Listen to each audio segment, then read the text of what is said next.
नमस्कार मंडळी, प्रेमाची दुनिया या यूट्यूब चॅनलमध्ये तुम्हा सर्वांचं अगदी मनपूर्वक स्वागत आहे. मित्रांनो आणि मैत्रिणींनो, रंग तुझ्या प्रेमाचे ही स्टोरी आज निरोप घेत आहे. या स्टोरीला तुम्ही अगदी भरभरून प्रेम दिलं, प्रतिसाद दिलात, त्याबद्दल तुम्हा सर्वांचे मी आभार मानते. असंच प्रेम अनोळखी तू या स्टोरीलाही द्या. ही स्टोरी खूपच रोमांचक आणि इंटरेस्टिंग होत जाणार आहे. चला तर मग वळूया आपल्या आजच्या भागाकडे. सकाळ. आरोही शांतपणे तयार होत होती. आज तिच्या चेहऱ्यावर नेहमीसारखं हसू नव्हतं. टेबलावर अजूनही कार्टर ग्लोबल होल्डिंग्स लंडन हेडक्वार्टर्सचं ऑफर लेटर ठेवलं होतं. तिने ते शेवटचं हातात घेतलं आणि क्षणभर डोळे मिटले. मग ते एनवलप घेऊन ती खाली आली. आर्यवीर आधीच नाश्त्याच्या टेबलाजवळ बसला होता. त्याने तिच्याकडे पाहिलं. तो म्हणाला, गुड मॉर्निंग. आरोही देखील म्हणाली, गुड मॉर्निंग. दोघेही शांतपणे नाश्ता करू लागले. काही क्षणांनी आर्यवीर म्हणाला, आज एअरपोर्टला जाणार आहेस? आरोहीने फक्त मान हलवली. आर्यवीर म्हणाला, घाईघाईत कोणताही निर्णय घेऊ नकोस. स्वप्न एकदाच दार ठोठावतात.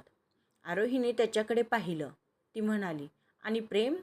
आर्यवीर हलकसं हसला. तो म्हणाला, खरं प्रेम स्वप्नांना कधीच थांबवत नाही. आरोहीच्या डोळ्यात नकळत पाणी आलं. एअरपोर्टवरती ऑलिव्हिया बोर्डिंग गेटजवळ उभी होती. तिने घड्याळात वेळ पाहिली. तेवढ्यात आरोही धावतच तिथे पोहोचली. ऑलिव्हिया हसत म्हणाली, I knew you will come. आरोहीने एनवलप तिच्या समोर धरलं. ती म्हणाली, I am sorry, I can't accept this offer. Olivia शांतपणे तिच्याकडे पाहत होती. ती म्हणाली, may I know the reason? आरोहीच्या डोळ्यात अश्रू दाटले. ती म्हणाली, करिअर पुन्हा बनवता येतं, पण आयुष्यभर साथ देणारा माणूस तो पुन्हा कधीच मिळत नाही. मी माझ्या स्वप्नांचा त्याग करत नाही आहे, पण मी माझं आयुष्य निवडते आणि माझं आयुष्य फक्त आर्यवीर सोबतच आहे. ऑलिव्हिया काही क्षण तिच्याकडेच पाहत राहिली. मग तिच्या चेहऱ्यावर मोठं स्मित उमटलं. ती हलकेच टाळ्या वाजवते. आरोही गोंधळून तिच्याकडे पाहते. ऑलिव्हिया म्हणाली, congratulations Aarohi, you pass the test. Aarohi आश्चर्यचकित झाली. ती म्हणाली, व्हॉट? ऑलिव्हिया हसत म्हणाली, ही ऑफर खरी होती, पण त्यामागचं कारण तुझी परीक्षा होती. मला पाहायचं होतं, आर्यने जिच्यावर इतका विश्वास ठेवला आहे ती खरंच त्याच्या प्रेमाची किंमत ओळखते का? आरोहीच्या डोळ्यात आश्चर्य स्पष्ट दिसत होतं. ऑलिव्हिया पुढे म्हणाली, तुला कुठेही जाण्याची गरज नाही. तुझी जागा लंडनमध्ये नाही. तुझी जागा आर्यच्या बाजूला आहे. तेवढ्यात मागून एक परिचित आवाज आला. मलाही तसंच वाटतं. आरोही लगेच मागे वळली. आर्यवीर तिच्या समोर उभा होता. आरोही आश्चर्याने म्हणाली, तुम्ही इथे? आर्यवीर हसला. तो म्हणाला, माझ्या बायकोचा इतका मोठा निर्णय आणि मी तिच्यासोबत नसणार? आरोहीच्या डोळ्यातून अश्रू वाहू लागले. ती धावत जाऊन त्याच्या मिठीत शिरली. आर्यवीरने तिला अलगद मिठीत घेतलं. त्याने तिच्या डोक्यावरून प्रेमाने हात फिरवला.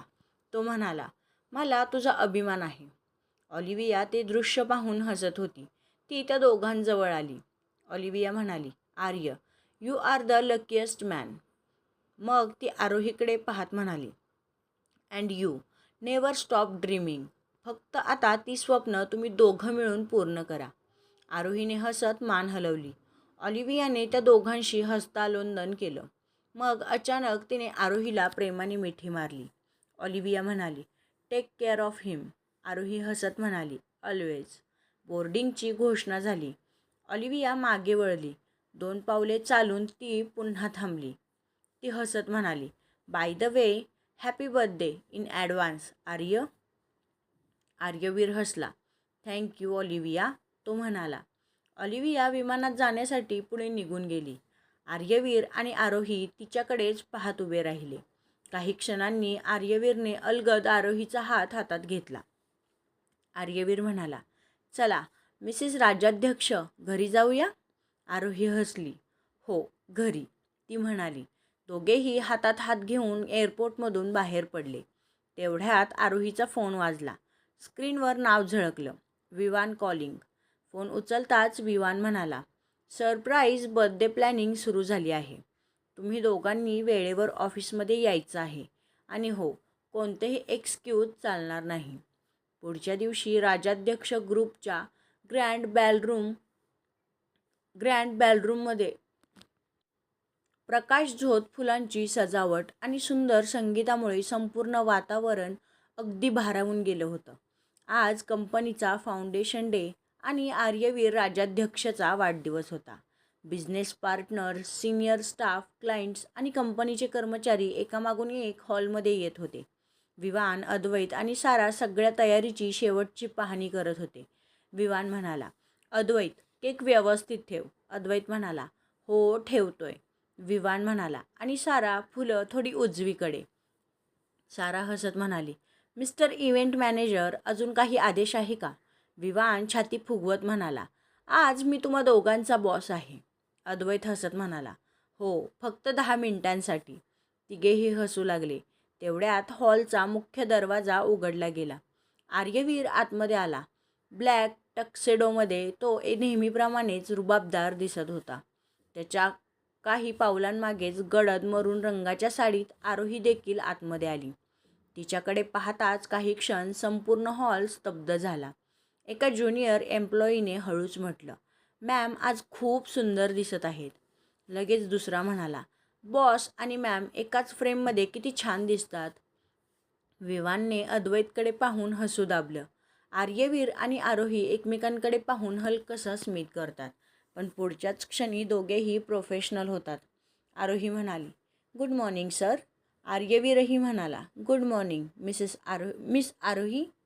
दोघांचं प्रोफेशनल वागणं पाहून बाकीच्यांना काहीच संशय येत नाही.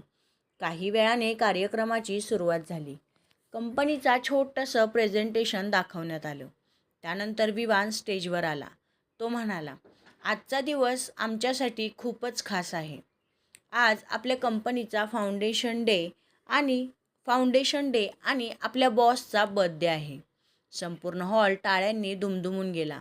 मोठा बर्थडे केक स्टेजवर आणण्यात आला. सगळेजण हॅपी बर्थडे म्हणत टाळ्या वाजवत होते. आर्यवीरने केक कापला. पहिला तुकडा त्याने विवानला भरवला. विवान म्हणाला, आज मी फेवरेट आहे. सगळेच हसू लागले. त्यानंतर त्याने अद्वैतला, आरोहीला आणि सारालाही केक भरवला. आरोही लगेच त्यालाही केक भरवते आणि एका बाजूला जाऊन उभी राहून हसत होती. काही वेळाने आर्यवीर माईकजवळ गेला. हॉल पुन्हा शांत झाला. आर्यवीर म्हणाला, थँक्यू एव्हरीवन. आज तुम्ही सगळे इथे आलात त्यासाठी अगदी मनापासून धन्यवाद. तो काही क्षण थांबला, मग हसत म्हणाला, पण आज मी माझ्या आयुष्यातील एक अशी गोष्ट तुमच्यासोबत शेअर करणार आहे जी आजपर्यंत फार कमी लोकांना माहीत होती. सगळे एकमेकांकडे पाहू लागले. विवान, अद्वैत आणि सारा मात्र शांत उभे होते. आर्यवीर म्हणाला, आरोही, प्लीज कम हिअर. आरोही थोडी आश्चर्यचकित झाली. ती हळूहळू स्टेजवर आली. आर्यवीर तिच्या शेजारी उभा राहिला. तो म्हणाला, आजपर्यंत तुम्ही हिला फक्त माझी एम्प्लॉई म्हणून ओळखत होता. हॉलमध्ये पूर्ण शांतता होती.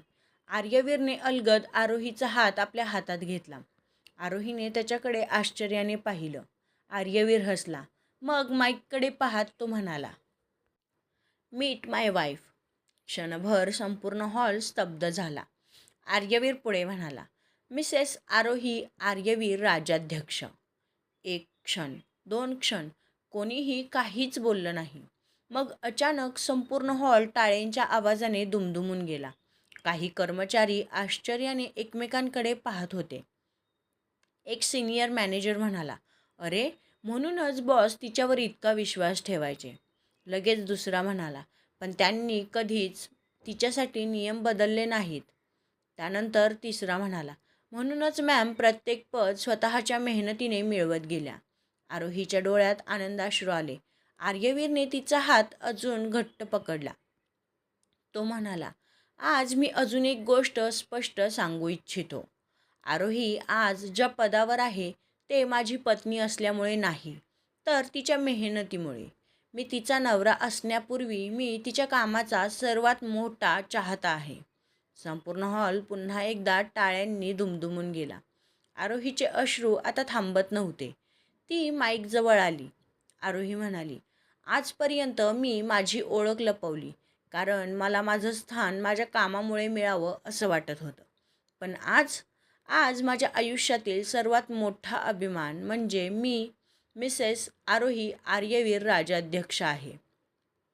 आर्यवीरच्या चेहऱ्यावर समाधानाचं स्मित उमटलं. तो तिच्याकडे वळला. हळू आवाजात म्हणाला, I love you Mrs Rajadhyaksha. Aarohi देखील हलकसं हसली. तीही म्हणाली, I love you too Mr Rajadhyaksha. संपूर्ण हॉल पुन्हा एकदा टाळ्या वाजवत होता. विवान शिट्टी वाजवतो. सारा आणि अद्वैत हसत टाळ्या वाजवत होते. संपूर्ण हॉलमध्ये फक्त टाळ्यांचा आवाज येत होता. आर्यवीर आणि आरोही एकमेकांकडे पाहून हसत होते. विवान स्टेजवर येत म्हणाला, आर्य, इतकं मोठं सिक्रेट लपवलंच. आता पार्टी दुप्पट होणार. सगळेच हसू लागले. अद्वैत आणि सारा देखील स्टेजवर आले. अद्वैत म्हणाला, कॉंग्रॅच्युलेशन्स. तुम्ही दोघांनी खरंच सगळ्यांना खूप मोठं सरप्राईज दिलं. सारा म्हणाली, आजपासून ऑफिसमध्ये तुम्हा दोघांकडे पाहण्याचा इतरांचा दृष्टिकोनच बदलणार आहे. आरोही हसत म्हणाली, ऑफिसमध्ये मी उद्याही एम्प्लॉईज असेन. आर्यवीर लगेच म्हणाला, आणि मी उद्याही तुझा नवरा प्लस बॉस असेन. आणि उद्याही मी तुझा बॉस प्लस नवरा असेन. विवानमध्येच म्हणाला, आर्य, ऑफिसमध्ये बॉस आणि घरी हजबंड हे किती कठीण जॉब आहे. पुन्हा एकदा सगळे हसले. काही वेळाने संगीत सुरू झालं. आर्यवीरने आरोहीसमोर हात पुढे केला. आर्यवीर म्हणाला, may I have this dance Mrs Rajadhyaksha. आरोहीने हसत त्याचा हात हातात ठेवला. दोघेही मंद संगीतावर नाचू लागले. संपूर्ण हॉल त्यांच्याकडेच पाहत होता. नाचताना आर्यवीर हळू आवाजात म्हणाला, आज मी जगासमोर अभिमानाने सांगितलं की तू फक्त आणि फक्त माझी आहेस. आरोहीच्या डोळ्यात आनंदाश्रू दाटले. ती म्हणाली, आणि मी आयुष्यभर फक्त तुमच्यासोबतच राहणार आहे.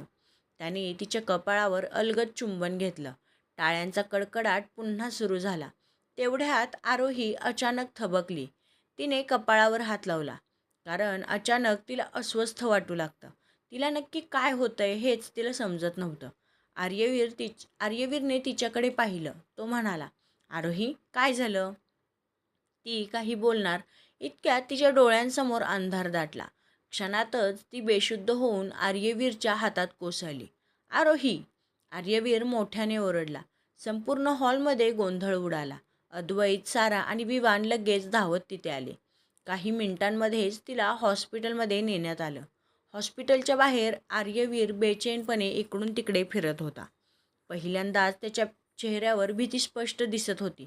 विवान त्याच्या खांद्यावर हात ठेवत म्हणाला, काहीही होणार नाही. आर्यवीर शांतच राहिला. काही वेळाने डॉक्टर बाहेर आले. सगळे त्यांच्या भोवती जमा झाले. डॉक्टर हसत म्हणाले, कॉंग्रॅच्युलेशन्स मिस्टर राजाध्यक्ष. आर्यवीरने घाईघाईने विचारलं, आरोही ठीक आहे ना? डॉक्टर हसले. ते म्हणाले, आई आणि बाळ दोघेही पूर्णपणे सुरक्षित आहेत. क्षणभर आर्यवीर स्तब्ध झाला. बाळ? त्याने विचारलं. डॉक्टर म्हणाले, हो, मिसेस आरोही राजाध्यक्ष प्रेग्नेंट आहेत. आर्यवीरच्या डोळ्यात आनंदाश्रू आले. त्याने डोळे मिटून देवाचे आभार मानले. विवान आनंदाने ओरडला. तो म्हणाला, आर्य, डबल सेलिब्रेशन. अद्वैतने आर्यवीरला मिठी मारली. सारा देखील आनंदाने रडू लागली. आर्यवीर हळूच आरोहीच्या रूममध्ये गेला. आरोहीने डोळे उघडले. ती हलकसं हसली. आरोही म्हणाली, हॅपी बर्थडे. आर्यवीर तिच्या शेजारी बसला. त्याने तिचा हात हातात घेतला. तो म्हणाला, आजपर्यंत मला खूप भेटवस्तू मिळाल्या, पण आज तू मला जगातली सर्वात सुंदर भेट दिलीस. आरोहीच्या डोळ्यात अश्रू आले. आर्यवीरने अलगद तिच्या कपाळावर चुंबन घेतलं. आर्यवीर म्हणाला, थँक्यू माझं आयुष्य पूर्ण केल्याबद्दल. आरोही देखील हसत म्हणाली, आपलं आयुष्य आता खऱ्या अर्थाने सुरू होत आहे. 6 महिन्यांनंतर राजाध्यक्ष मॅन्शन. सगळं घर आनंदाने भरून गेलं होतं. आरोहीच्या चेहऱ्यावर मातृत्वाचं तेज खुललं होतं. अद्वैत आणि साराचं नातंही आता सर्वांना मान्य झालं होतं. विवान नेहमीप्रमाणे सगळ्यांना हसवत होता. संध्याकाळी आर्यवीर आणि आरोही बाल्कनीत उभे होते. आर्यवीरने तिच्या खांद्यावर हात ठेवला. दोघेही मावळत्या सूर्याला पाहत होते. आर्यवीर म्हणाला, प्रेम म्हणजे फक्त एकमेकांवर प्रेम करणं नाही, तर प्रत्येक स्वप्न, प्रत्येक संघर्ष आणि प्रत्येक आनंद आयुष्यभर एकत्र जगणं. आरोहीने त्याचा हात घट्ट पकडला. आरोही म्हणाली, आणि मी प्रत्येक जन्मी तुमच्यासोबतच ही वाट चालायला तयार आहे. दोघेही एकमेकांकडे पाहून हसले. त्यांच्या चेहऱ्यावरचं ते समाधान त्यांच्या प्रेमकथेचा सर्वात सुंदर शेवट ठरला. तर मित्रांनो, आपली ही कथा इथेच निरोप घेत आहे. ही कथा तुम्हाला कशी वाटली हे मला कमेंट करून सांगायला विसरू नका. त्याचबरोबर चॅनलवर नवीन असाल तर चॅनलला सबस्क्राईब करा. माझ्या मेहनतीला तुमच्या सपोर्टची गरज आहे. तुमचा एक सबस्क्राईब माझ्यासाठी लाख मोलाचा असणार आहे. तुमच्या एक सबस्क्राईबने माझं प्रोत्साहन 10 पटीने वाढणार आहे. त्यामुळे प्लीज आपल्या चॅनेलला जास्तीत जास्त सबस्क्राईब करा आणि व्हिडिओ आवडल्यास व्हिडिओला लाईक आणि शेअर करायला विसरू नका. चला तर मग भेटूया पुन्हाच अशाच एका नवीन भागासोबत. तोपर्यंत बाय बाय.